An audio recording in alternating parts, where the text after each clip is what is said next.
Di sini aku punya contoh lagi ya, di mana suatu kesimpulan itu, ini ya kesimpulannya, dia itu bisa bernilai true or false. Dia bisa bernilai true and false. Dia bisa bernilai entah itu true, dia itu bisa bernilai false. Tapi begitu dia bernilai true atau dia bernilai false, terserah ya dia mau bernilai apa. Premisnya itu tetap bernilai true. Gitu. Kita coba lihat contohnya ya. Di sini ada either the butler is guilty or the maid is guilty. Oke, kita bikin P misalkan butler is guilty. Mana sih cara tulisnya? Guilty. Oke. Terus itu maid is guilty. Terus R-nya itu cook, the cook ya. Si tukang masak kali ya bahasa Indonesianya. Oke, ada tiga proposisi ini ya. Terus modelnya gimana? Modelnya either the butler is guilty or the maid is guilty itu P atau Q. Ini harus bernilai true ya. Terus either the maid is guilty or the cook is guilty itu Q atau R. Nah, itu mereka semua harus bernilai true ya. Terus kesimpulannya, therefore either the butler is guilty or the cook is guilty. Berarti kesimpulannya itu kita tulis P atau R ya. Oke, ini katanya ini true ya. Begitu. Masih tanda tanya true-nya. Sekarang kita coba uji ya nilai kebenaran dari si kesimpulan ini. Oke, caranya gimana? Caranya adalah kita ingat ya, lagi-lagi ke tabel kebenarannya. Ini, terus A atau B. Misalkan kita tulis semua dulu kemungkinan kombinasi true false antara A dan B ya. True false, true false, true true false false. Nah, sekarang kita operasikan true dan true. Kalau hubungannya itu disjungsi atau kata atau itu true ya. False and true ya, tetap true, true and false, tetap true, false dan false, baru dia false. Nah, kayak gitu. Nah, di sini kita lihat misalkan si P atau Q ini kan harus bernilai true ya. Berarti dia itu bisa true, kayak gitu. Atau dia juga bisa true, bisa false. Atau dia juga bisa ini yang true, bisa ini yang false. Intinya dia itu gak bisa ya, false dan false. Dia gak bisa. Berarti kita stick to itu aja kemungkinannya. Antara dia true dan true atau true dan false. Atau false dan true. Kayak gitu. Terus, karena Q dan R ini juga dihubungkan dengan konektif disjungsi atau konektif atau, dia juga bisa bernilai true dan false atau false dan true atau sama-sama true dan true. Itu.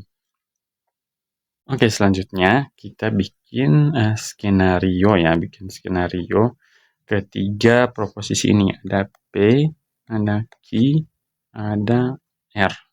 Kayak gitu. Terus di sini kita bikin simulasi P atau R. Kayak gitu. Oke, kita bikin coba semua kemungkinannya ya. Ini cara hapusnya. Oke, hapus dulu biar bersih ya. Oke. Misalkan ada suatu skenario di mana ketiganya itu true semua ya nilainya ya. True, true, true. Saat ini P ini true, Q true, R true. Nah, saat ini skenario-nya semuanya itu true. Kita lihat di premis pertama ini apakah hasilnya tetap true, P atau Q true? Ya, true dan true ya, true ya. Berarti masih benar. Terus gimana dengan di premis keduanya? Q dan R itu true. Q atau R itu true, true dan true ya, masih true ya. Terus kesimpulannya P atau R. P atau R ini true dan true juga ya.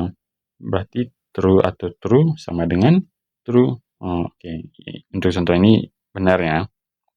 Oke, selanjutnya skenario kedua, gimana kalau salah satunya false? Misalkan si P ini false, terus Q sama R-nya itu tetap true ya.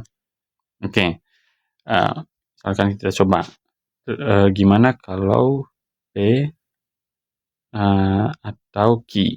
Kalau false dan true, kalau P ini false, Q ini true, dia tetap true ya.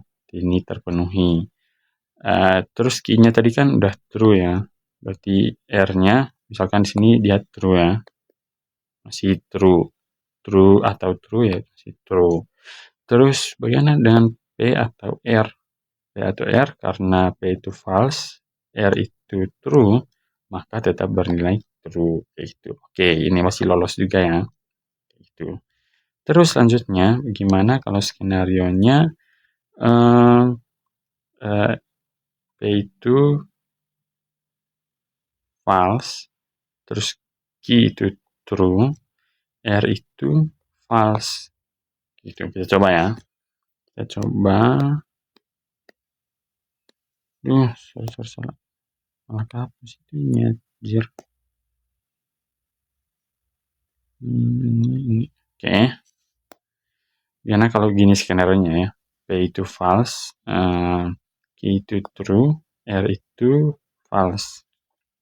Misalkan P itu false atau Q itu true ya, hasilnya tetap true ya.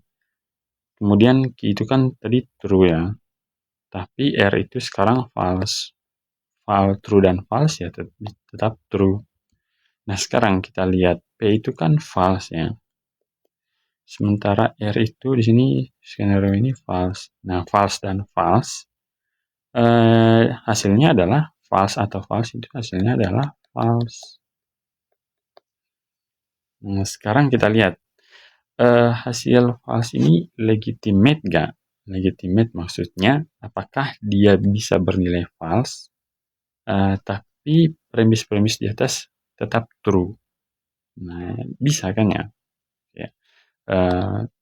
Jadi si premis-premis ini ternyata tidak harus menunggu si kesimpulan ini bernilai true dulu baru mereka bernilai true. Ternyata ada kemungkinan di mana suatu kesimpulan ini itu bernilai false juga, mereka itu tetap bernilai true. Gitu. Nah, kalau kayak gini balik lagi ke prinsip definisi dari apa itu validitas suatu kesimpulan.